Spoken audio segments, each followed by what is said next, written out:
Carla Estrada hindi nakapagpigil, may pasabog kaugnay kay Kathryn Bernardo at Alden Richard.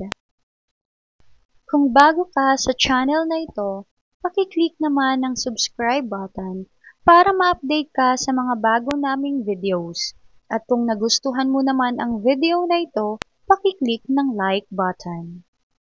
Ang lahat ng ito ay tatalakayin natin sa video na ito. Sariwang-sariwa pa mula sa latest vlog mula kay OG Diaz na OG Diaz Showbiz Update ay isa sa kanilang mainit na napag-uusapan ang bali-balitang nililigawan na daw ng kapuso aktor na si Alden Richard ang kapamilya star na si Kathryn Bernardo.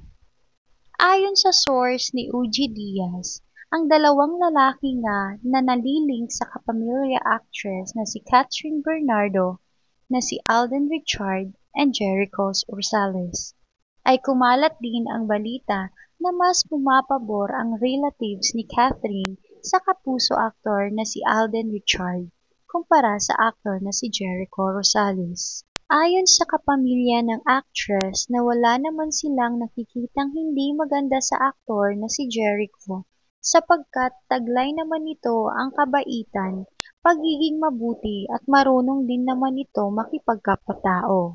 Sa kanilang banda ay mas napagpayuhan pa din ng kapamilya ng actress na mas paboran ang aktor na si Alden. Ayon sa karamihan, bukod na may malinis na pangarap ang aktor, pagiging mabuti sa kapwa at mga mahal sa buhay ay isinasaalang-alang din nito ang kanyang karera, lifestyle at maging sa usaping love life.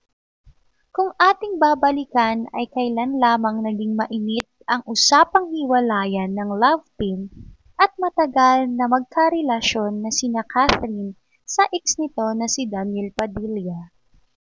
Maraming nagulat na biglang hindi makapaniwala sapagkat sa harap ng kamera ay nagpapakita ang dalawa ng katatagan at tunay na pagmamahalan, subalit hindi maikukubli na sa likod pala nito ay maraming bagay na ang tinatago at matagal na pinagtitiisan na nooy magkasintahan. Samantala, todo-todo na din ang patnubay at paalala ng pamilya ng actress, mga kaibigan at iba pang malapit na kakilala sapagkat kung pumasok din muli si Kathryn sa isang relasyon ay doon na sa lalaking sigurado at totoo sa kanya.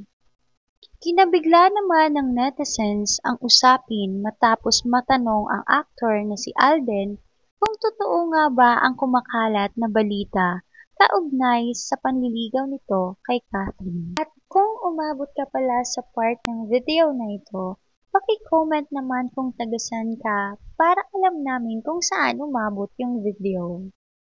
Bukod kasi sa madalas na pagsasama ng dalawa, ay nakikitaan din ito ng mga senyales na higit pa sa matalik na magkaibigan.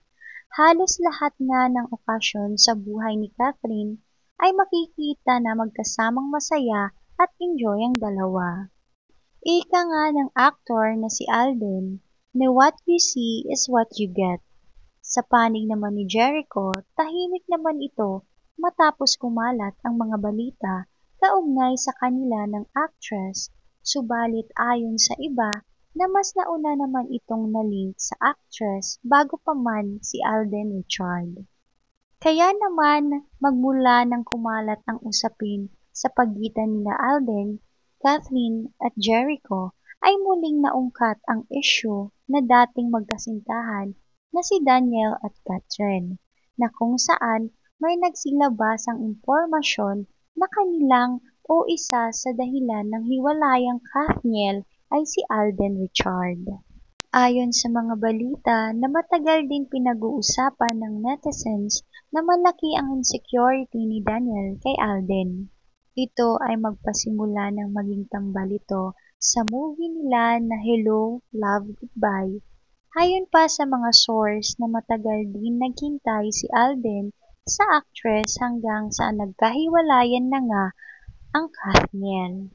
Noon pa man ay nais ng pumorma ni Alden, ngunit humahanap muna ito ng pagkakataon. Samantala ay kinagulat din ito ng marami kaugnay sa naging ambush interview sa ina ni Daniel na si Carla Estrada sa pagiging malapit sa isa't isa ni Alden at dating kasintahan ng kanyang anak na si Catherine.